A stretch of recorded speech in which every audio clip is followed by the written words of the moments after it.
নমস্কার বন্ধুরা, ময়ের রান্নাঘরে আজকে বৃহস্পতিবার নিরামিষ সেদিনে কি এনেছি দেখো। পটল আমি কেটে ভালো করে ধুয়ে নিয়েছি। এরপরে দেখো কাজু বাদাম আমি যেগুলো নিয়েছি সেগুলো তোমাদের আমি এক এক করে দেখিয়ে দিচ্ছি। কীরকমভাবে পটলগুলো কেটেছি আগে দেখিয়ে দিই। দেখো গোটা গোটা পটল হাত দিয়ে খালি ছিঁড়ে নিয়েছি, ভালো করে কেটে ধুয়ে আমি নিয়ে নিয়েছি। দেখো ওটা কাজু বাদাম, কাঁচা লঙ্কা, বেশি কিচ্ছু দিইনি বন্ধুরা। দই পটলে গরম মশলা নিয়েছি, তেজপাতা নিয়েছি, দই আর কাশ্মীরি লাল লঙ্কার গুঁড়ো। একটা ছোট্ট মশলা মিশিয়ে নিচ্ছি, ধনে গুঁড়ো, জিরে গুঁড়ো আর দেখো গরম মশলা গুঁড়ো, গরম মশলা না, কাশ্মীরি লঙ্কা গুঁড়ো। এই সবগুলো আমি একসাথে জল দিয়ে মিশিয়ে রাখছি। এরপরে নুন আর হলুদ আমি একসাথে ভালো করে মেখে পটলগুলোকে দেখো।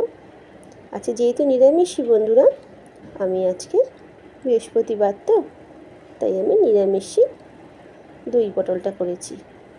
এর মধ্যে পেঁয়াজের ব্যবহার আমি করিনি। এবার দেখো কড়াতে তেল দিয়ে আমি পটলগুলোকে ভালো করে ভেজে নেব। এরপরে মিক্সার গ্রাইন্ডার আমি নিয়ে নিয়েছি। এর মধ্যে দেখো কাজু বাদাম, কাঁচা লঙ্কা,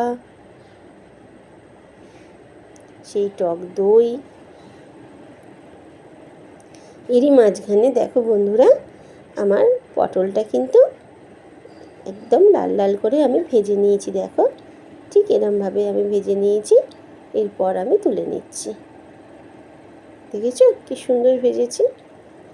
দেখো এবার ওই যে তেলটা ছিল ওর মধ্যে ছোটো এলাচ, লবঙ্গ, দারুচিনি, তেজপাতা সব আমি দিয়ে দিলাম একে একে।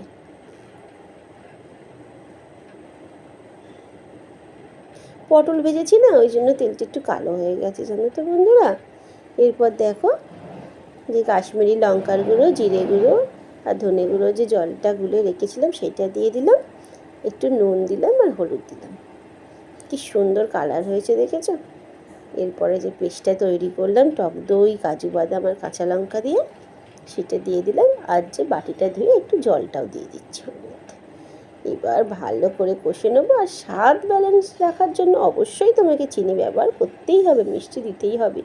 আর বন্ধুরা, তোমরা তো কেউ কিছু বলছো না। আমার চ্যানেলটা তোমাদের ভালো লাগলে, আমার যদি রান্নাগুলো তোমাদের ভালো লাগে, একটু লাইক, শেয়ার, কমেন্ট করে জানিও। আর সাবস্ক্রাইব করে দিও বন্ধুরা। কমেন্ট করে জানিও তোমাদের কেমন লাগলো। দেখো কি সুন্দর তেল ছেড়ে দিয়েছে, খুব স্বাদ হয়েছিল বন্ধুরা। তোমরা একবার খেয়ে দেখবে, খুব ভালো লাগবে। এবার পটলটা একটু সেদ্ধ হওয়ার জন্য, মশলার সাথে মিশে যাওয়ার জন্য আমি একটু জল দিয়ে চাপা দিয়ে দিলাম। বেশ বন্ধুরা, আমার রান্না হয়েই এসেছে।